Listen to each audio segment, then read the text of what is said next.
இந்த brides to பீன்னு சில கேட்டகரியில எல்லாம் பெண்கள் இருப்பாங்க. சோ அந்த மாதிரி ஒரு இன்ஸ்டன்ட்டா ஒரு 3 மந்த்ஸ்ல அப்படி நாங்க பல இருக்கணும். யாருக்கு? பிரைடுக்கு. பிரைடுக்கு. சரி, உங்களுக்குன்னு சொல்லுங்க. இல்ல அதுக்கு எனிவே ஓகே. இப்போ ஒரு person who is going to marry ஒரு 2 மாசத்துல இருக்கு அப்படின்னு சொல்ல வராங்கன்னா அவங்களுக்கு ஸ்ட்ரெயிட்டா ஒரே ஒரு பேக்கை கொடுத்துட்டு போன்னு சொல்ல மாட்டோம். ஓகே. என்னன்னா அவங்க 2 மாசத்துக்கு முன்னாடில இருந்தே they have to prepare.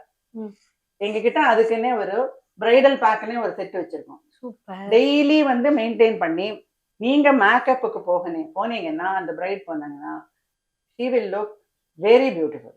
Very natural beauty இருக்கும் அதுல. அந்த மாதிரி அதுல வந்து ஆயில் இருக்கும், அதுல வந்து பேக் இருக்கும், அதுல வாஷ் இருக்கும், அதுல ரைட் ஃப்ரம் பிகினிங் அதுல என்ன மெயினா இருக்கும்னா ஃபீட்ல இருந்து நீங்க வந்து க்ளீன் பண்றது எப்படி இருக்கு அப்படிங்கிறது. ஏன்னா head to to we cover in that bridal.